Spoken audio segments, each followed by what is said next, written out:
if there's no profit, where's the incentive? That incentive is, well, the incentive of profit is only for the powerful, let's face it. The incentive for the poor in capitalism, as we all know, is threats of starvation. But Stalin had fought hard against those in the Soviet Union who had tried surreptitiously to introduce these erroneous economic ideas. And this can be seen from his last major work, Economic Problems of Socialism. Some of the Soviet economists had tried to advocate, for example, that under socialism, the political economy did not need to study the question of relations of production. It only studied the productive forces, i.e. how to rationalise and organise production. Stalin fought against that thesis, saying that it was a veiled attempt to kill Soviet political economy, the political economy of socialism.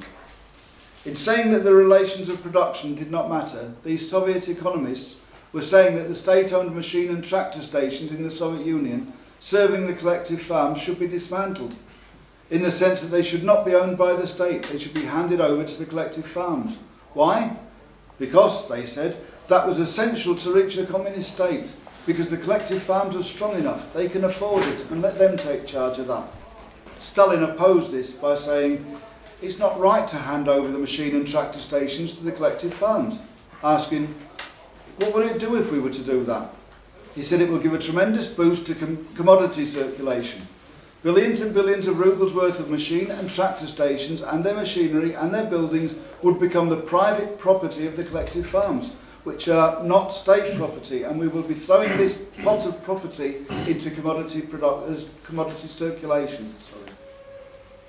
This policy would be nothing but the reintroduction of the private ownership of the means of production. Secondly, the collective farms are not strong enough to be able to update this machinery, which needs to be updated every 5 to 6 years to keep Soviet agriculture ahead of its time. And if they were to become the property of the collective farms, they will not be able to update this machinery, and Soviet agriculture will be wrecked. And this, of course, is exactly what happened. Because when the Khrushchevites did come to power, one thing they did as a matter of urgency was to actually hand over the machine and tractor stations to the collective farms. And from that date, actually, you can trace the degeneration of Soviet agriculture. The Soviet economists of the time of the revisionist rule, from Khrushchev onwards, had to go through various convolutions. They had to put forward ideas of commodity production, when Marx, Engels and Lenin's books are littered with references telling us that the development of commodity production leads to capitalism.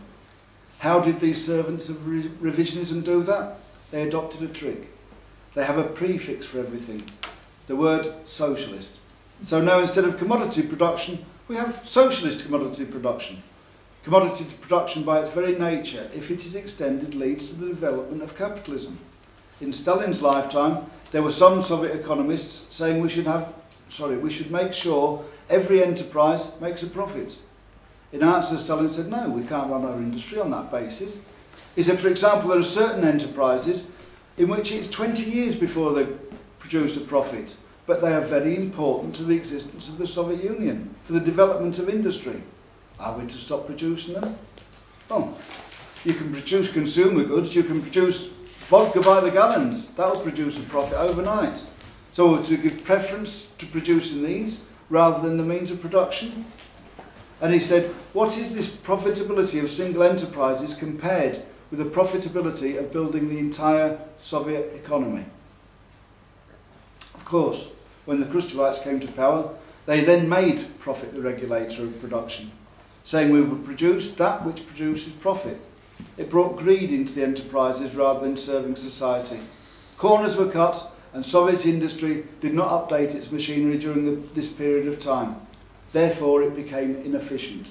It was a policy that defamed the name of socialism, causing it to be known as a system of inefficient production. Soviet industry was lagging further and further behind, and in its lagging further and further behind, it was not able to produce as efficiently and therefore could not meet the demands locally for its goods.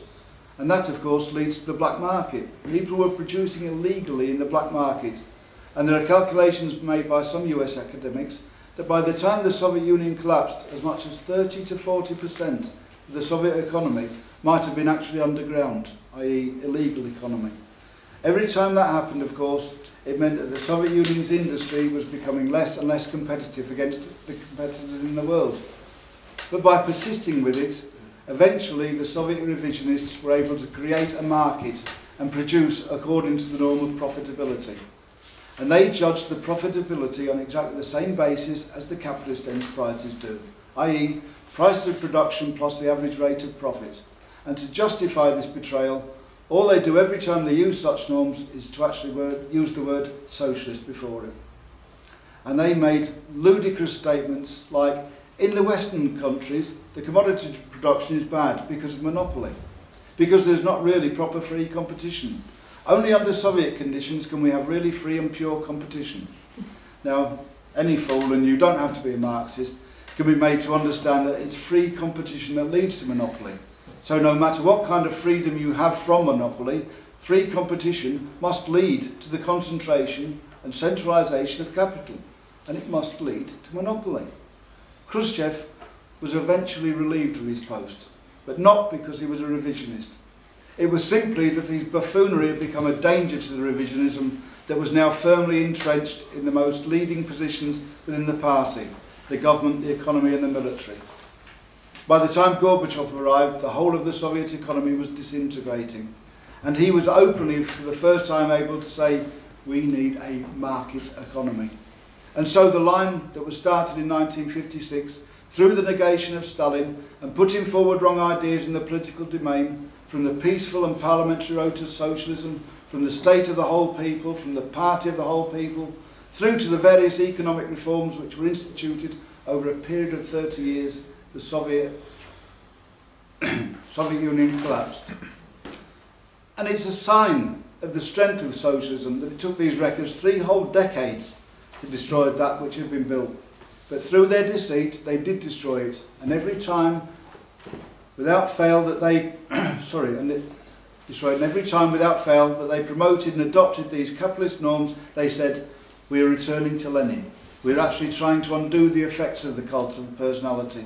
Well, we finally saw the effects of the revisionist fight against the so-called cult of personality, when a couple of dozen thieves from the former Soviet Union stole the property that had been built by the labour of the Soviet people over a period of 7 decades. And the great land of Lenin and Stalin, which had withstood all the dangers and all the attacks on it, which had faced and come out victorious from the Civil War as well as during the Second World War, collapsed without firing a single shot. In every land where the Communist Party followed the line of Khrushchev revisionism, including here in Britain, the literature and programmes of most of the parties that existed then, and their successors in many cases, still carry this garbage, this anti-communist filth. But alongside these revisionist parties, most of whom still title themselves communist, slowly, painfully slowly, real communists are regrouping, raising again the banners of Lenin and Stalin, and defending the dictatorship of the proletariat and refusing to give any succour to the forces of social democracy. And as they try, even in the present economic climate, to keep the working class tied to imperialism, that social democracy, can I just read that again? Yeah. Slowly, painfully slowly, real communists are regrouping, are raising again the banners of Lenin and Stalin, are defending the dictatorship of the proletariat, are refusing to give any succour to the forces of social democracy as it tries, even in the present economic climate, to keep the working class tied to imperialism. And these real communists proudly uphold the ideals of the greatest ever event in history so far, the glorious October Revolution of 1917. What we really need to understand is, even if we're ostracised by some as sectarians and splitters, is that it's the necessity of fighting against revisionism. Because unless we do that, unless we fight opportunism, the whole struggle to build a revolutionary communist party that will overthrow imperialism will be nothing but a sad self-delusion, and we will have learned nothing from our history. Thank you.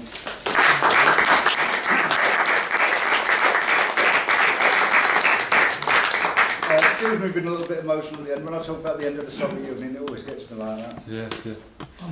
Thanks then for